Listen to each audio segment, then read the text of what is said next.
Greetings and welcome to, well, what really is a review on the setup and the design of the dependent t-test. So let me just get a title up here on the board for us. So review, setup, and design of dependent or paired samples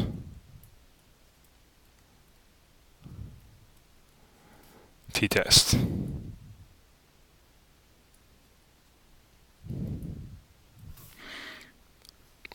Okay, a good starting point here really is just to kind of go back and I guess look at the independent t-test and the design that was associated with it. So let's again kind of go back to this standard nomenclature where we say we have maybe n equals 10 individuals that have been randomly selected from a population, and then we randomly assign them into a treatment condition where they're getting drug A, and then we measure their blood clotting time over here, and then n equals 10 individuals, again randomly selected from a population, and then we randomly assign them into a treatment condition where they're getting drug B, and this was observation 1 for drug A. This is observation point, again blood clotting times for 2 for group 2, and at the end of the day we want to make a comparison across rows here that are comparing this treatment and comparing this treatment. So what does this look like? Well, it is an O1 to an O2 comparison here.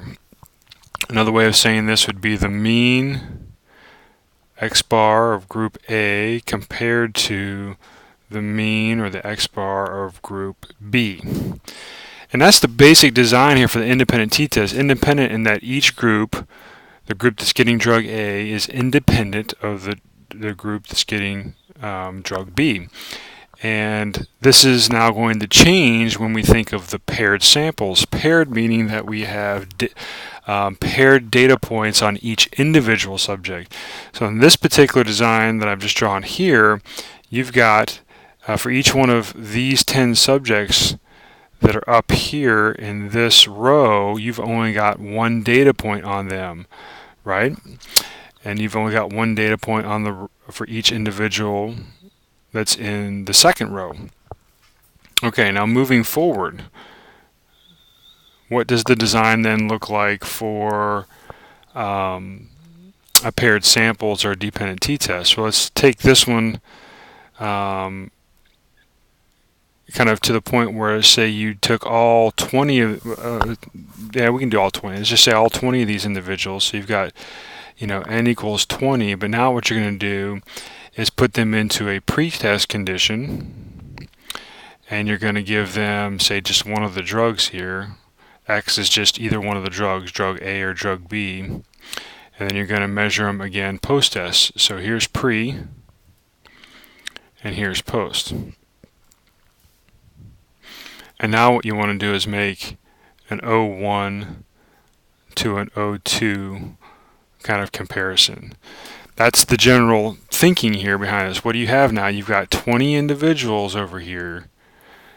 These 20 individuals, we now have 0.1. So here is data point 1 for the first individual. So let's just say the first ith person. All right, the first ith person that was in your data set. You'd have data point 1 on them, and then you would have a post-test data point or data point 2. Right? And then you would get a mean of all the pre-test scores and a mean of all the post-test scores, and you can make this O1 to O2 comparison. So what does this mean? It means that, the post-test data is completely dependent on all of the pre-test data, and you have, again, 2 data points or paired data points for each person to sample. Now you could complicate this design, still a really popular design, kind of going back to, say you wanted to have the drug A, drug B. This is called the pre-test, post-test control group design. No need really for you to know the name of the design per se, but this is what it is, where you would have them randomly assigned. You'd have an O1, XA, O2 randomly assigned, O3, XB, O4. Here's your post-test piece. Here's your pre-test piece. And so in this particular case, you could make an O2 to O4. Let's actually do this. You can pause the video along the way. If you made an O2 to an O4 comparison, what would that be? If you made, would it be an independent t-test, a dependent t-test, one sample t-test? If you made an O1 to O2, what would that be? If you made an O3 to an O4 comparison, what would that be? I would encourage you to pause the video just for a moment and see if you could figure out what each one of these would be.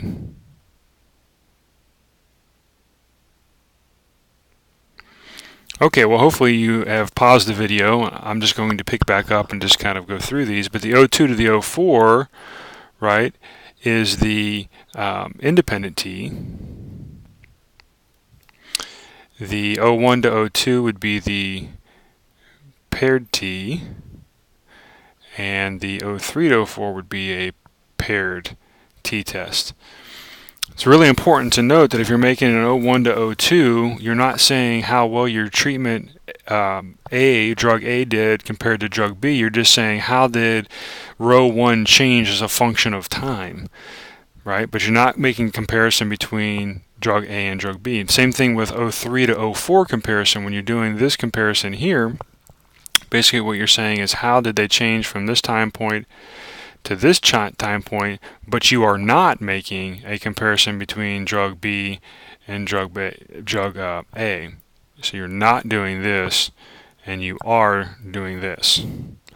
So that's, again, kind of the setup from a research design perspective. If you remember the t-test kind of equation here for dependent T,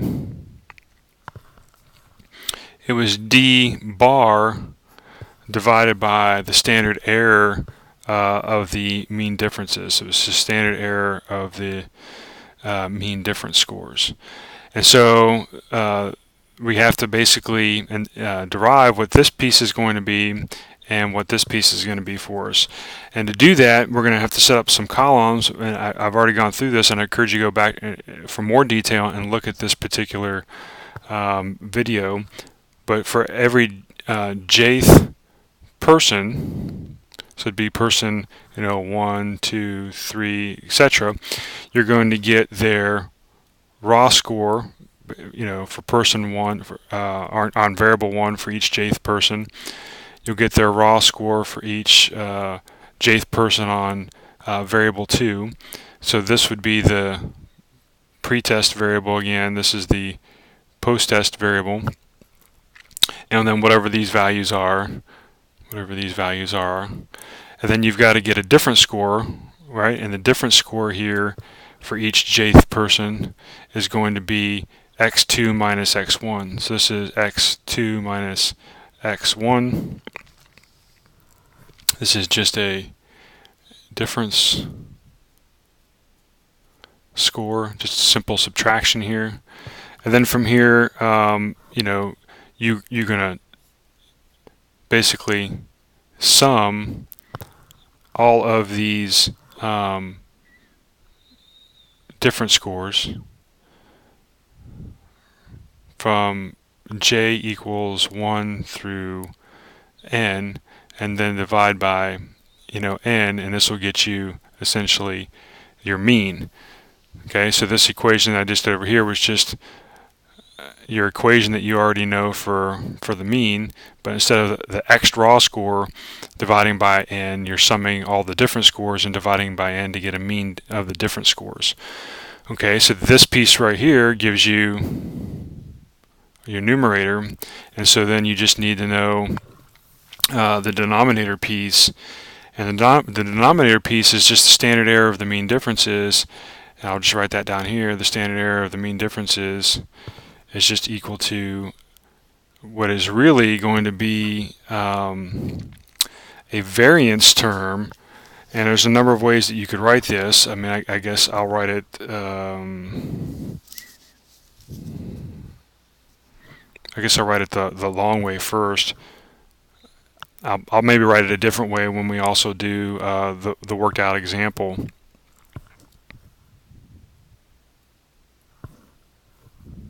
Oops, let's back that up for a sec. Put my parentheses in the wrong spot here.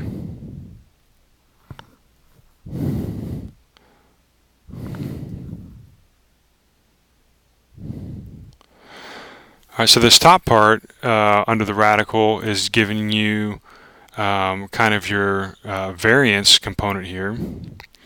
And then this bottom part is just giving you basically the square root of n, basically this part. So this is going to look familiar, and I'll kind of just put a question mark in here. And again, you might want to pause and think, what does this look familiar to? Taking the square root of or taking the variance divided by the square root of n, kind of look like the standard error of the mean, right? Where you can take the variance divided by n and take the square root, or you could write this as let's see, the standard error, that should be standard error of the mean, x bar equals the standard deviation divided by the square root of n. So either one of these can be substituted. They're the same thing, either the variance in the numerator or the standard deviation in the numerator. But regardless, the point is that this is doing the same thing as this was doing, but instead of raw scores, you're doing it on these different scores right here. So that is the basic setup, the basic rationale of how kind of we do a dependent t-test, and then we're just going to plug it back into our steps, our general kind of 5 or 6 steps that we've already talked about in the previous videos, our general steps of how we do hypothesis testing. And so in the next video, what we'll do is actually work out a paired samples t-test problem. Thanks for watching the video.